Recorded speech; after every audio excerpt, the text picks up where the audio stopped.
ఇవి ఉంటే చాలు అని నేను అనట్లేదు, అది అక్కర్లేదని చెప్పట్లేదు, దీనితో అది కావాలి. అందుకే మైత్ర్యాది వాసనాలభ్య అనే మాట అక్కడ ఉన్నది.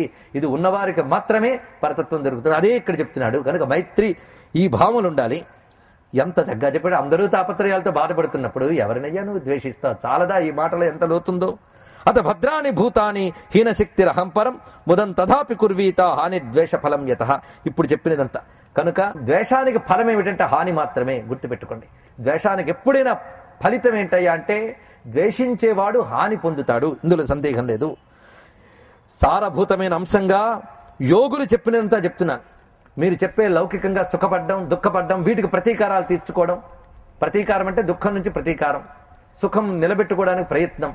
ఇవి చెప్పేవాళ్ళు చాలా మంది ఉండొచ్చు. కానీ కృత్వాభ్యుపగమం తత్ర సంక్షేప శ్రూయతాం మమ. యోగులు జ్ఞానులు అయినటువంటి వారు చెప్పిన దాన్ని సంక్షేపంగా చెప్తున్నాను, అంటే క్లుప్తంగా చెప్తున్నాను ఒక్క మాటలో. అదేమిటంటే విస్తార సర్వభూతస్య విష్ణో సర్వమిదం జగత్. ఈ సర్వ జగత్తు కూడా విష్ణువు యొక్క విస్తారము. విష్ణువు వ్యాపించి ఉన్నాడు. ఇది ఒక్కటి తెలుసుకుని ద్రష్టవ్యమత్వవత్ తస్మాత్ అభేదేన విచక్షణై.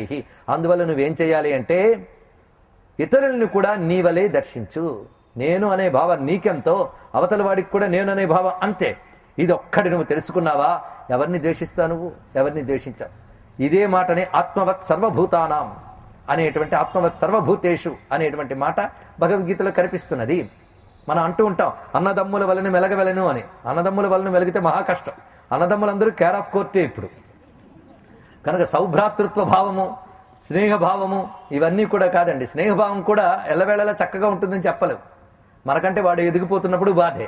అన్నిటికంటే భారతీయ సంస్కృతి గొప్ప మాట చెప్పింది, నీ వలే ఇతరుల్ని చూడదు. ఒక్కటే ఎంత జగ్గా చెప్పాడు.